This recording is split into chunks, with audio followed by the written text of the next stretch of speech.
लिव्हेबल city म्हणजे काय काय कन्सेप्ट? संकल्पना अगदी साधी आहे. कुठलाही माणूस पुणेकर सकाळी उठल्यानंतर कामाला गेला, संध्याकाळी तो कामावरनं आल्यानंतर आपल्या बायको आणि मुलासोबत त्याला 1 तास त्याला बागेत घालवता यायला वेळ त्याला मिळत असेल आणि त्यांनी जर घालवता येत असेल आणि असे बहुसंख्य पुणेकर असतील, तर दॅट इज लिव्हेबल सिटी.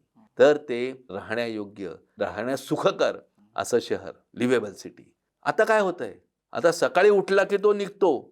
मुंबईकराचं सुद्धा तो आपण आयुष्य बघतो तसंच पुणेकर झालंय. सकाळी उठला की निघतो. धाड, धाड, धाड आवरतो. गाडीवरनं जातो, हायवेवरनं जातो, गल्ल्यांमधनं जातो. कुठं ट्रक उडवतात, कुठं अपघात होतात. संध्याकाळी तो येईपर्यंत, रात्री येईपर्यंत घरच्यांना काळजी असते, की परत आला की नाही आणि तो परत आला की आजचा दिवस चांगला झाला.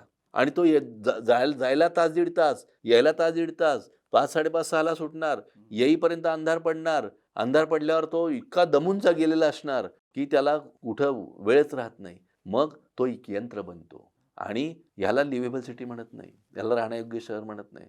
तुम्हाला जायला यायला किमान किमान वेळ कामावर जायला यायला आणि तुम्हाला संध्याकाळी किंवा तुमच्या ड्युटी अवर्सनुसार तुम्हाला तुमच्या घरच्यांना वेळ जर 1 तास देता आला दिवसभरातला, तर त्या शहराचं व्यवस्थापन हे आदर्श आहे असं मानलं पाहिजे. हे आदर्श व्यवस्थापन केलं पाहिजे.